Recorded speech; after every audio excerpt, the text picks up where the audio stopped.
this year, we will celebrate a century of service that all began during World War I, when the War Department looked for ways to expand the role for aviation.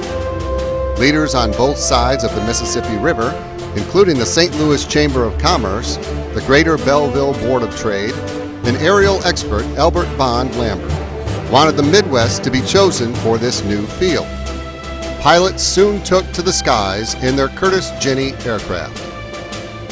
The field was named after Corporal Frank Scott, the first enlisted person to be killed in an aviation crash.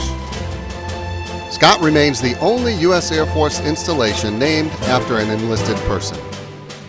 Due to the many inherent risks of flying, innovative aviators configured the Jenny aircraft to carry patients, thus creating the dawn of aeromedical evacuation, a mission still performed by Scott Airmen today under the wing motto, "Help from Above."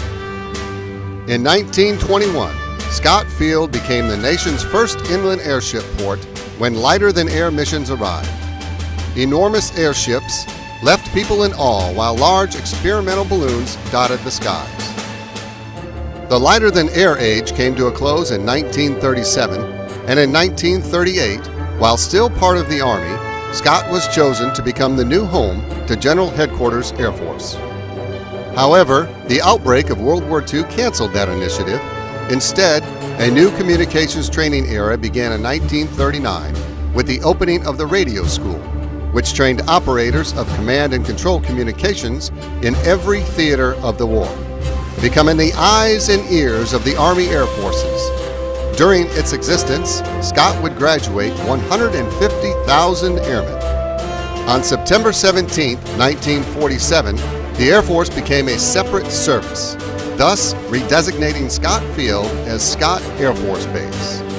In 1958, Military Airlift Transport Service arrived at Scott, and by 1964, Scott was responsible for all aeromedical transportation in the United States.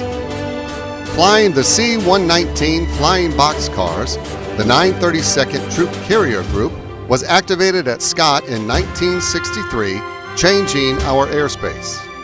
Shortly thereafter, in 1966, the 375th Aeromedical Airlift Wing was formed, and Military Airlift Transport was redesignated Military Airlift Command.